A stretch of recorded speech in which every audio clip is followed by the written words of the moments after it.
Hi hello నమస్తే. ఇప్పుడు జనవరి 17వ తారీఖున అంటే ఈరోజు 20వ తారీఖు 3 రోజుల క్రితం పేపర్లో ఒక టెండర్ నోటీస్ వచ్చింది. ఆ టెండర్ నోటీస్ ఇచ్చింది ఆంధ్రప్రదేశ్ ఈ యొక్క ఏపీసీఆర్డీఏ వాళ్ళు ఉన్నారు కదా, అమరావతిని కడుతున్నటువంటి ఏపీసీఆర్డీఏ వాళ్ళు ఒక టెండర్ నోటీస్ ఇచ్చారు. ఆ టెండర్ నోటీస్ ప్రకారం ఏంది అని అంటే 3,527 కోట్ల రూపాయలు ఈసీవీ వాల్యూ, అంటే ఎస్టిమేటెడ్ కాంట్రాక్ట్ వాల్యూ. ఈ కాంట్రాక్ట్కి 3,527 కోట్ల రూపాయలు ఎస్టిమేటెడ్ వాల్యూ అంట. ఏంటి ఆ కాంట్రాక్ట్ ఏంటి అని అంటే proposal for engagement of project management consultancy. Project management consultancy అని ఒక ఫర్మ్. ఈ ప్రాజెక్ట్ మేనేజ్మెంట్ కన్సల్టెన్సీ ఫర్మ్ని హైర్ చేసుకోవడానికి, అంటే ఒక సంస్థను హైర్ చేసుకోవడానికి వాళ్ళు ఇచ్చేటువంటి ఎస్టిమేటెడ్ కాస్ట్ 3,527 కోట్ల రూపాయలు. ఏం చేస్తారా వీళ్ళు అసలు? ఈ ప్రాజెక్ట్ మేనేజ్మెంట్ కన్సల్టెన్సీ వాళ్ళు ఏం చేస్తారు అసలుకి అని అంటే, నా తెలిసిన వరకు ఈ ప్రాజెక్ట్ మేనేజ్మెంట్ కన్సల్టెన్సీ వాళ్ళు డాక్యుమెంటేషన్ చేస్తారు. ఓకే, మీరు ఎలా వెళ్ళాలనేది ఒక డిజైన్ ఇస్తారు, ఎంత ఖర్చు పెట్టాలి, ఎక్కడ ఖర్చు పెట్టాలి అనేటువంటి ఫైనాన్షియల్ ప్లానింగ్ ఇస్తారు. అప్పుడప్పుడు సంస్థ దగ్గరికి వెళ్ళి, అప్పుడప్పుడు లేదంటే డైలీ బేసిస్ మీద అయినా సరే ఆ యొక్క కన్స్ట్రక్షన్ దగ్గరికి వెళ్ళి సరిగా కడుతున్నారా లేదా అనేది చూస్తారు. వీళ్ళని కన్సల్టెన్సీస్ అంటారు. ఈ 3,527 కోట్ల రూపాయల సెక్రటేరియట్ దేనికంట? State secretariat, government of head of departments, అంటే సెక్రటేరియట్ అనుకోండి. సెక్రటేరియట్ బిల్డింగ్ కట్టడానికి సలహాలు ఇచ్చేటువంటి ఒక కన్సల్టెన్సీ ఫర్మ్ ఎలా కట్టాలి అని చెప్పేవాళ్ళు, ఎలాగా దాన్ని డిజైన్ చేయాలని చెప్పే వాళ్ళ ఖర్చు 3,527 కోట్ల రూపాయలు అయితే ఇక సెక్రటేరియట్ కట్టడానికి ఎంత అవుతాయి మనకు తెలియదు. మరోవర్ సెక్రటేరియట్ కట్టేటువంటి ఒక పిఎంసీకే 3,527 కోట్ల రూపాయలంటే ఆ ఆర్కిటెక్చర్స్ ఏమైనా ఆకాశం నుంచి దిగొచ్చారా మనకైతే తెలియదు. వాళ్ళు ఎవరు ఆర్కిటెక్ట్స్ ఎవరు, వాళ్ళు ఇచ్చేటువంటి డిజైన్ ఏంటి, 3,527 కోట్ల రూపాయలు ఖర్చు పెట్టేటువంటి అంత నెంబర్ 1 డిజైన్ ఇస్తారా వాళ్ళు అనేది మనకి ఇంకా అదొక పెద్ద క్వశ్చన్ మార్క్. అది నాకు తెలిసినటువంటి బాంబేలో ఒక ఫర్మ్ ఉన్నాడు, నా ఫ్రెండే ఉన్నాడు బాంబేలో. He is working in number 1 consultancy firm in PMC consultancy in Mumbai. రీసెంట్గా వాళ్ళకి కెనడా గవర్నమెంట్ నుంచి అవార్డు వచ్చింది పిఎంసి సంస్థకి. ప్రాజెక్ట్ మేనేజ్మెంట్ కన్సల్టెన్సీ కన్స్ట్రక్షన్ సెక్టార్లోనే ఉన్నారు వాళ్ళు. హీఈస్ నెంబర్ 1 కెనడియన్ అవార్డీ గ్రహీత. నాకు తెలిసిన వరకు వాళ్ళు 100 కోట్ల కంటే ఎక్కువ తీసుకోరు. వాళ్ళు బాంబేలోనే వర్క్ చేస్తారు, బాంబేలోనే పెద్ద పెద్ద కన్స్ట్రక్షన్ చేస్తారు. ఓకే, 100 కోట్లు 200, ఎంత టాప్ తురుమైనా ఒక 200 కోట్ల రూపాయలు అనుకోండి పిఎంసికి.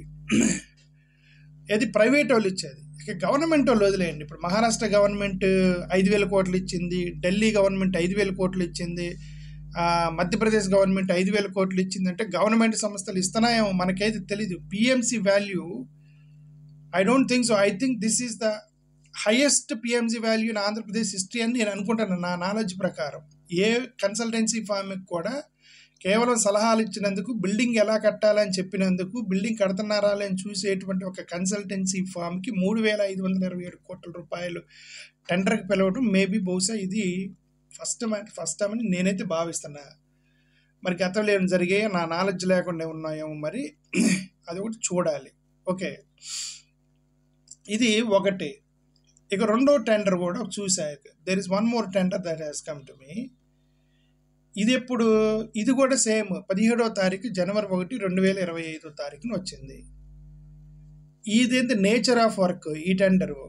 ఇదేంటంట, ఇది కూడా request for proposal of engagement of project management consultancy. అంటే ఇది కూడా పిఎంసి కన్సల్టెన్సీ. అంటే సెక్రటేరియట్ కట్టడానికి ఒక కన్సల్టెన్సీ ఫామ్, రైట్? అంటే ఒక టెండరు, సెక్రటేరియట్ కట్టడానికి ఒక టెండరు, ఇది అసెంబ్లీ కట్టడానికి ఒక టెండర్, సపరేట్ టెండర్ ఇచ్చారనమాట అసెంబ్లీ కట్టడానికి. ఆ 3,527 కోట్లలో అసెంబ్లీ కట్టడానికి లేదు, ఓన్లీ సెక్రటేరియట్ కట్టడానికి. ఆ టెండర్కి ఎంత ఇచ్చారు? 592.14 కోట్ల రూపాయలు. ఎంత? 594.14 కోట్ల రూపాయలు కేవలం సలహాలు ఎట్లా కట్టాలని చెప్పినటువంటి పిఎంసి సంస్థకి, ఫర్మ్కి. అదే నేను చెప్తుంది. నా తెలిసిన వరకు పిఎంసి వాళ్ళ role of PMC in any project management is they will give guidelines, they give architecture, they will monitor, they will give financial planning, they will advise you. సింపుల్గా చెప్పాలంటే సలహాదారులకి అసెంబ్లీ ఎట్లా కట్టాలని సలహాదారులకి 592.14 కోట్ల రూపాయలు అని చెప్పి టెండర్కి నోటిఫికేషన్ ఇచ్చారు ఏపీసీఆర్డీఏ. ఇంకొకటి హైకోర్టు కట్టడానికి 745.95 కోట్ల రూపాయలు టెండర్కి పిలిచారు. హైకోర్టు ఎలా కట్టాలి అని సలహా ఇచ్చేటువంటి ఒక సంస్థకి, పిఎంసి సంస్థకి 745.95 కోట్ల రూపాయలు, 400 కోట్ల రూపాయలు పెట్టి బిల్డింగే కడితే, 400 కోట్ల రూపాయలు పెట్టి జగన్మోహన్ రెడ్డి గారు సలహాదారులకు ఇవ్వాల, కన్సల్టెన్సీ ఫామ్కి ఇలా, ఇంజనీర్లకి ఇవ్వాల, ఆర్కిటెక్ట్కి ఇవ్వాల, బిల్డింగే కట్టాడు 400 కోట్ల రూపాయలు పెట్టి. కడితే ఇది మహా ప్యాలెస్, ఇది ఇంటర్నేషనల్ ప్యాలెస్, అసలు దీన్ని ఏం చేయాలో మాకు తెలియట్లేదు, దీంట్లో అమెరికా అధ్యక్షుడు వచ్చినా సరే కాస్ట్లీ బిల్డింగ్ అయిపోయింది, అది తాజ్మహల్ కంటే గొప్పది అన్నట్టుగా మాట్లాడుతున్నారు కదా. ఏది 400 కోట్ల రూపాయలు ఖర్చు పెట్టి బిల్డింగ్ కట్టినందుకు.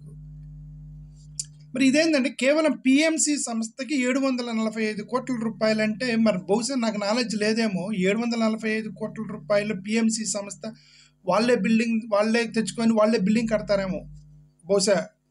ఆ నాలెడ్జ్ నాకు లేకపోతే, ఎందుకంటే ఇక్కడ నేచర్ ఆఫ్ వర్క్లో వాళ్ళు అది రాయాల. This is only nature of వర్క్లో వాళ్ళు రాసింది ఒకటి ఏంటంటే proposal for engagement of project management consultancy, అంతే. కన్సల్టెన్సీకి మాత్రమే ఇది నా తెలిసిన వరకు టెండర్ ప్రకారం. మరి ఇంకో 745 కోట్ల రూపాయల్లో వాళ్ళే హైకోర్టు కూడా కడతారేమో నాకు తెలియదు. నాకు తెలిసిన వరకు ఈ టెండర్లు అయితే అది లేదు, నువ్వు కట్టాలని చెప్పి ఏం లేదు. ఇది ఇన్ని బిల్డింగ్లు, ఇన్ని రూములు వేసి ఇన్ని ఫ్లోర్లు కట్టాలి అనేది మెన్షన్ చేస్తారు కదా 745 కోట్ల రూపాయలు, అది ఉంటాయి. సరే, ఏదైనా సరే అసలు ఇది ఏ పేపర్లో వచ్చిందో మనకైతే తెలీదు. దీని మీద ఇదేదో జరిగింది, ఇది తప్పని నేనైతే అంటలేదు, ఎందుకంటే నాకు దీని మీద ఫుల్ క్లారిటీ అయితే నాకు రావట్లేదు. ఎందుకంటే ఇది కేవలం కన్సల్టెన్సీ ఫామ్, పిఎంసి అనేది ఓన్లీ కన్సల్టెన్సీ ఫాము. కన్సల్టెన్సీకి మాత్రమే ఇంతంత ఖర్చు పెట్టి మీరు టెండర్లు ఇచ్చారా, లేదా దీంతోపాటు బిల్డింగ్లు కూడా వాళ్ళే కట్టాలా సొంత ఖర్చులు పెట్టి అనేది గవర్నమెంట్ అనేది ప్రజలకి దయచేసి చెప్పండి. ఇంతంత 3,500 కోట్ల రూపాయలు కేవలం ఒక డిజైన్ చేసినటువంటి ఆర్కిటెక్చర్ ఫామ్కి, ఒక అడ్వైజరీ ఫామ్కి 592 కోట్ల రూపాయలు పెట్టి కేవలం అసెంబ్లీ కట్టడానికి సలహా ఇచ్చిన వాళ్ళకి, 745 కోట్ల రూపాయలు పెట్టి హైకోర్టు కట్టడానికి సలహా ఇచ్చిన వాళ్ళకి మాత్రమే, సలహాదారులకు మాత్రమే పే చేస్తున్నారా, లేదంటే ఈ ఖర్చుతో పాటు బిల్డింగ్ కూడా వాళ్ళే కట్టాలా అనేది దయచేసి ప్రజలకి క్లారిఫికేషన్ ఇవ్వండి అని గవర్నమెంట్ని రిక్వెస్ట్ చేస్తున్నాము. ఎందుకంటే మీరు ఇచ్చిన టెండర్లో కన్స్ట్రక్షన్ గురించి లేదు, it is only engagement of PMC firm. Thank you, నమస్కారం.